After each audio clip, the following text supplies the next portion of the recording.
فيا. هذا هو المنطق بصراحة. إذا أنا نشوف باللي وقعنا في خطأ وحركنا، مثل ما قلت أنا قبل يومين، قلت ما لازمش نخلطوا السبع من ذيلو راقد وخاطي عزرينا، خلينا نجدو. اللفعة راهي في الحجر نتاعها، لفعة في المقارة تاعها، في الحجر، في الجحر نتاعها. وش داني خلط في جدها ياسي؟ هذا اللي كنت نقول لكم فيه أنا. وش دانا فم السبع؟ خلونا تحوسون على المشاكل. إذا هاي مالي نقزوها، كما يقول لك الناس ينقزوا في الحمار ويتخباو مور البردعة. وشكون اللي نقزوها؟ أكيد نقزتها المغرب. المغرب نقزت هاي وين وراهي تحركات. أنا علاش تكلمت لكم على هذا وش سموه سي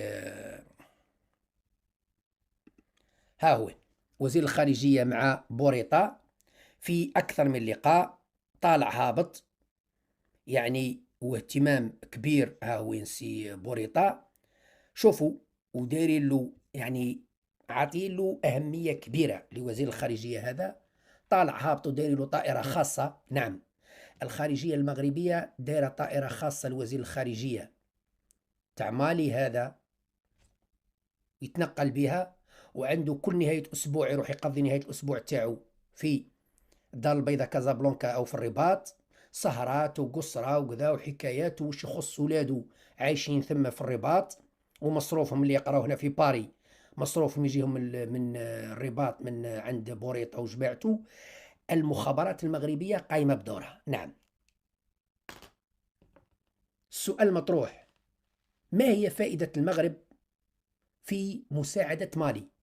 هل مالي تقع على حدودها؟ لا. هل عندهم فائدة في ثروات مالي؟ لا. هل عندهم مصالح مع مالي؟ لا. إذا ما هو السبب؟ السبب هو إزعاج الجزائر. نخلطوا مالي باش نسبوا مشكل للجزائر. السؤال مطروح: هل الدولة الجزائرية على بالها ما على بالهاش؟ إذا كان بن زدير على باله، الدولة على بالها. ما دام على بالهم، هل اتخذوا احتياطاتهم باش ما نوصلوش لهذا التبهديل؟ أنه وزير الخارجية يستدعي السفير الجزائري ويعطي له، يلقن له درس، والصحافة تصور وتكتب وعنوان بالبند العريض وكذا. إهانة بالغة للدولة الجزائرية. المغرب والإمارات هم اللي حرضوا. نعم، والآن أعطيكم لماذا الإمارات.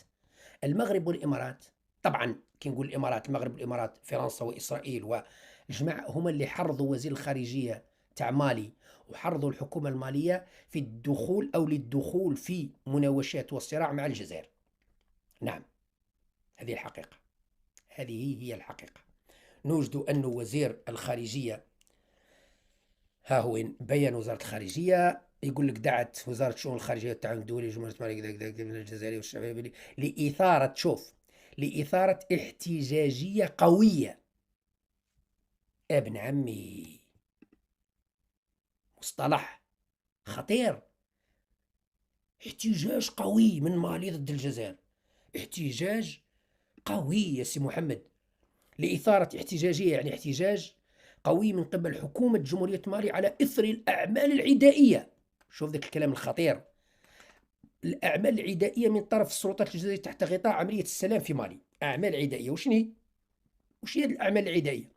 أعمال العدائية أن الرئيس الجزائري عبد المجيد تبون استقبل وفد من الأزواد، واستقبل شيخ الطريقة الكنتية تاع الأزواد ورحب به وضحك معه. هذا عمل استفزازي وعمل عدائي.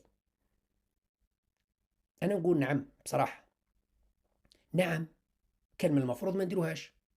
يا إما نديروها في سرية تامة، يا إما ما نديروهاش. لأنه أنا